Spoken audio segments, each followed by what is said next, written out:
Our guy, Mitch Stevens, touched on one of the best prep guys in all of sports right now, Patrick Mahomes, down at Whitehouse, Texas. And of course, if Mitch Stevens is touching on you, you're doing a lot of things right. Yeah, I mean, right now, he has a very good argument at being the athlete of the year. I mean, a few years.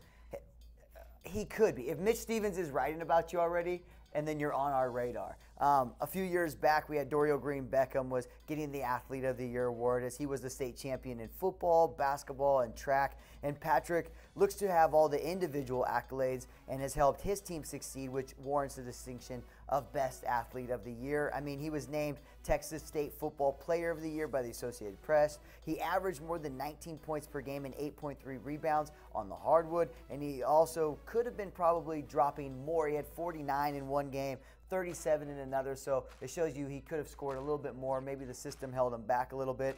He was a four-year starter on his #1 sport and hit nearly 500, played spotless center field, and of course pitched.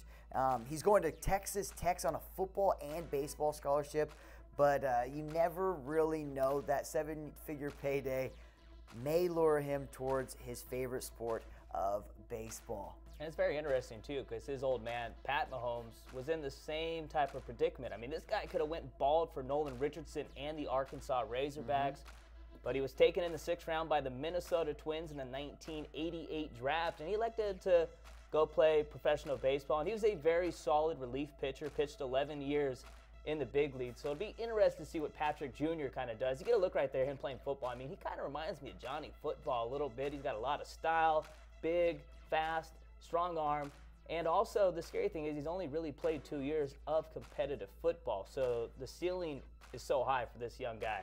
That is true, but I mean, when your love is baseball, I think, and you see that you can get into it early and you have that talent, you probably go that route and just go with being able to provide for your family soon. But also, you asked me the question earlier, do I think he is the Athlete of the Year? This is MaxPreps. And at MaxPreps, we cover every game, every team, every player. And one of the things that I've seen over the years, I mean, Marquise Lee was in the same boat here, you know, very productive in football, very productive in basketball, track and field, wasn't our player of the year. But he has to go against guys this year like our National Football Player of the Year in his own state, Kyler Murray, who won the state championship, won our National Football Player of the Year award, who would have an argument as well. A guy like Stanley Johnson, who won 4 state championships in the state of California on the basketball court, very well, is just productive as well as just a huge recruit, has a good argument on that. And then you have Jalil Okafor, a big recruit.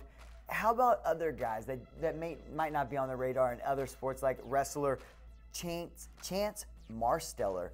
I mean, the guy is a 4-time Penn State champion. He was 166-0. Wow. He's going to Oklahoma State. He decommitted from Penn State. He goes to Kennard-Dale High School. 170-pounder going 166-0 and a 4-time state champion. Especially in the state of Pennsylvania. That is tough to do. Yeah, and as we know, Pennsylvania is kind of known throughout the nation as being probably the best wrestling state in the nation. So what he did was superb and should probably be on the radar as well for Athlete of the Year. He's just dominant in his sport. I know he might not have the other sports, but he's so dominant. Kind of like last year we gave Derrick Henry the award. On the basis, really, he was so dominant. He broke a record that had been held since the 60s. It's something that you just can't shy away from sometime when a player is that dominant. And then on the girls' side, too, we're going to have a Girls' National Player of the Year, and we have girls like Taylor Nelson and Courtney Eckenrod, who both of them went 45-0. Both are D1 scholarship holders, and both have 5A or Division I state titles for their team, and that's something as well. You know, we always look past all these major sports, but and then we have wrestlers, we have Women's National Player of the Year that will get announced, and all of these are going to have so much just competition within their own right. It's so hard to really pick one athlete that's the Athlete of the Year. There's so many high schools across the country. It's nearly impossible to single out one individual to be that top person. I mean, it's tough. It's tough, especially when you look at all the talent that's out there. And again, Chance Marsteller, I mean, the guy's a stud, but we can't throw out any of the other guys we mentioned, from Stanley and Kyler Murray and of course Mahomes here.